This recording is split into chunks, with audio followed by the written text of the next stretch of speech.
अस्सलाम वालेकुम स्टूडेंट्स। आज की इस वीडियो में हम बात करेंगे कि नेस्ट यानी national institute of standard and technology US department of commerce से हम डेटा कैसे ले सकते हैं।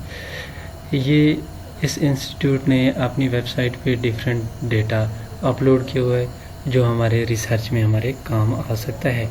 लिहाजा हम नेस्ट के डेटा तक कैसे एक्सेस कर सकते हैं। उसके अलावा हम डिस्कस करेंगे कि कौन कौन सा डेटा है जो हमें चाहिए होता है। मतलब फॉर एग्जांपल अगर हम फ़िज़िक्स की बात करें, फ़िज़िक्स में लेज़र इंड्यूस्ड ब्रेकडाउन स्पेक्ट्रोस्कोपी में हम प्लाज्मा टेम्परेचर कैलकुलेट करते हैं, उसके बाद इलेक्ट्रॉन डेंसिटी कैलकुलेट करते हैं। तो इलेक्ट्रॉन डेंसिटी कैलकुलेट करनी हो या प्लाज्मा टेम्परेचर कैलकुलेट करना हो तो हमें डिफरेंट पैरामीटर्स की वैल्यूज़ रिक्वायर्ड होती हैं। तो वो वैल्यू हम कैसे नेस्ट से ले सकते हैं। फॉर एग्जांपल अगर बात की जाए प्लाज्मा टेम्परेचर की, तो प्लाज्मा टेम्परेचर के लिए हमें wavelength, intensity, transition probability, Landé जी फैक्टर की वैल्यू चाहिए होती है।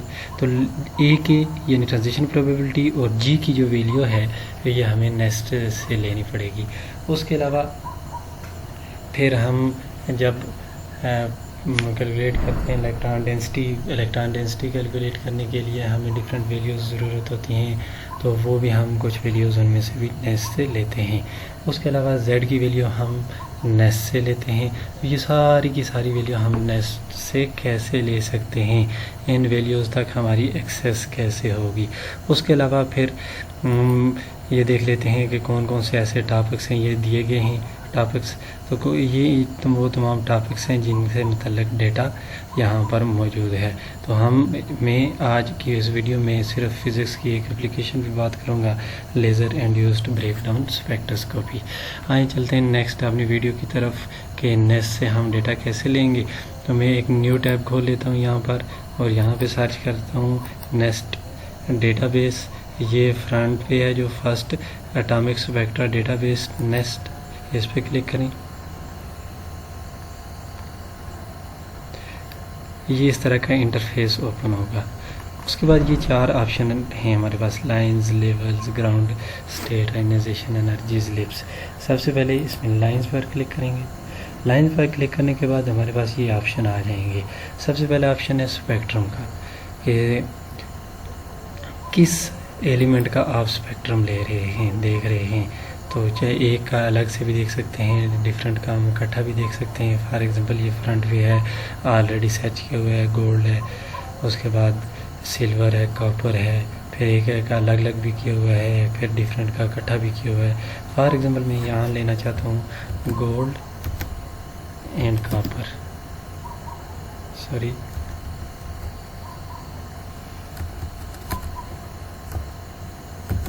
Gold copper, gold and copper. दूसरे नंबर पे आप किस वेवलेंथ रेंज में डेटा लेना चाहते हैं, यानी लोएस्ट वेवलेंथ कौन सी होनी चाहिए। फॉर एग्जाम्पल 250 सेलेक्ट कर लेता हूँ। हाईएस्ट कौन सी होनी चाहिए, मैं 820 सेलेक्ट कर लेता हूँ। फिर न्यूटन मीटर में वेवलेंथ आ जाएगी। यहाँ पर हमारे पास एक ऑप्शन है रिट्राइव डेटा और एक ऑप्शन है शो एडवांस सेटिंग। तो कुछ डेटा अगर हम यहाँ से रिट्राइव डेटा करेंगे तो हमारे पास कुछ वैल्यूज़ नहीं आएंगी। फॉर एग्जांपल जी की वैल्यू हमारे पास नहीं आएगी, जबकि प्लाज्मा टेम्परेचर कैलकुलेट करने के लिए जी की वैल्यू हमारे पास मस्ट होनी चाहिए। तो जी की वैल्यू के लिए मैं यहाँ ओपन कर लेता हूँ show advance setting. Advance setting में आप सारी की सारी लाइन इकट्ठी भी ले सकते हैं, सिर्फ ट्रांजिशन प्रोबेबिलिटी वाली लाइन से ले सकते हैं, फिर एनर्जी लेवल क्लासिफिकेशन वाली लाइन से ले सकते हैं, ऑब्जर्व वेवलेंथ है, डायग्नोस्टिक है। अब जिस टाइप की लाइन भी आपको चाहिए आप उसको क्लिक कर लें। मैं इस ऑल पे क्लिक कर देता हूँ। दूसरे नंबर पे है फिर टीपी रेफरेंसेस, लाइन रेफरेंसेस। अगर ये आपको चाहिए तो ठीक है, नहीं चाहिए तो क्रॉस कर दें इसको। फिर वेवलेंथ में अगर देखें तो ऑब्जर्व वेवलेंथ, रेट्स या डिफरेंस है, वेव नंबर चाहिए, अनसर्टेनिटी चाहिए। जो वैल्यू चाहिए होगी हम यहाँ पर क्लिक कर लेंगे, जो नहीं चाहिए होगी उसको क्रॉस कर देंगे। फिर सबसे इम्पॉर्टेंट, जैसा कि अगर मैंने बात की थी कि अगर हम प्लाज्मा टेम्परेचर कैलकुलेट करना चाहते हैं तो प्लाज्मा टेम्परेचर का जो फार्मूला होता है कांस्टेंट को छोड़ के, तो वो होता है natural log of lambda I divided by A K G के। तो अगर आप यहाँ पर ए के पे को सिलेक्ट करते हैं तो यहाँ जी लाजमी सेलेक्ट करना होगा। और अगर जहाँ आप जी टी को सिलेक्ट नहीं करते तो सिंपल आप जी के ए के की वैल्यू इकट्ठी भी ले सकते हैं, अलग भी ले सकते हैं, अलग लेकर मल्टीप्लाई कर दें या दोनों की वैल्यू इकट्ठी ले सकते हैं। तो ये मैंने सारी वो सेटिंग जो रिक्वायर्ड थी वो कर ली हैं। तो आप अपनी रिक्वायरमेंट के मुताबिक सेटिंग कर सकते हैं। तो नेक्स्ट ये ए के जी के बाद ये है इन द यूनिट ऑफ 10⁻⁸ पर सेकंड। तो आप इसको अगर क्लिक करेंगे तो ये यूनिट में आए, किस यूनिट में डेटा देगा 10⁸ पर सेकंड में। अगर आप इसको क्लिक नहीं करेंगे तो ये सिर्फ पर सेकंड में वैल्यूज़ आ जाएंगी। तो ये आप पे डिपेंड करता है आप कौन सी यूनिट ले रहे हैं।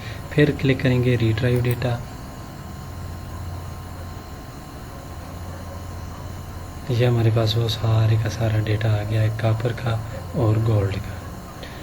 कॉपर और गोल्ड के बाद नेक्स्ट जो इम्पॉर्टेंट चीज़ है कि फॉर एग्ज़ाम्पल आप एक लाइन ले रहे हैं, आप जैसे कि सेल्फ ऑब्जर्व लाइन की बात करें तो उसकी कोई ख़ास पीक नहीं होती, उसकी पीक फाइंड करना मुश्किल काम है। तो उसकी किस वेवलेंथ पे पीक बन रही है, ये देखें 252 पे डिफरेंट 3 लाइन्स आ रही हैं और 3 से ज़्यादा लाइन्स भी आ सकती हैं।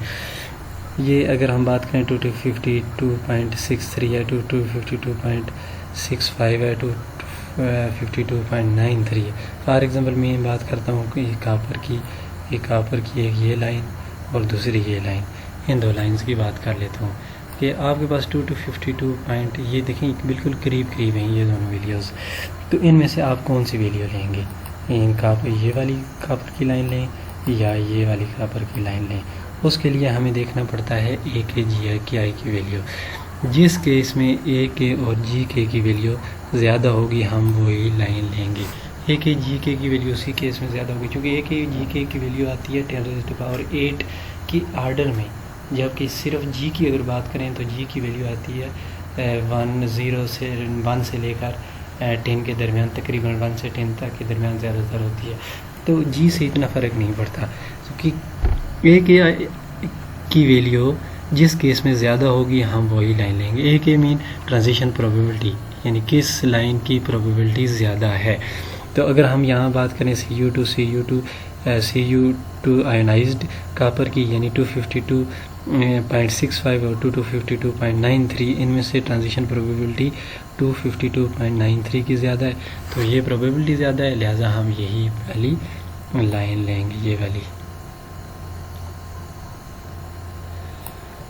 नेक्स्ट है सम टाइम हमें जी की वैल्यू ज़रूरत पड़ती है। तो जी की वैल्यू हम कैसे कैलकुलेट कर सकते हैं। जी की वैल्यू हम कैलकुलेट करने के लिए लेवल्स को क्लिक करेंगे। उसके बाद फिर स्पेक्ट्रम आपने किसका लिया है। फॉर एग्जांपल मैं यहाँ पे Cu1 का स्पेक्ट्रम की बात कर लेता हूँ। नेक्स्ट है ये प्लाज्मा टेम्परेचर इलेक्ट्रॉन वोल्ट में कितना प्लाज्मा टेम्परेचर आ रहा है आपका 0 पॉइंट समथिंग वैल्यू आ जाएगी। तो 0 पॉइंट वो उसको वैल्यू पुट करें यहाँ पे और रिट्राइव डेटा कर दें और लास्ट पे आपके पास जी की वैल्यू आ जाएगी।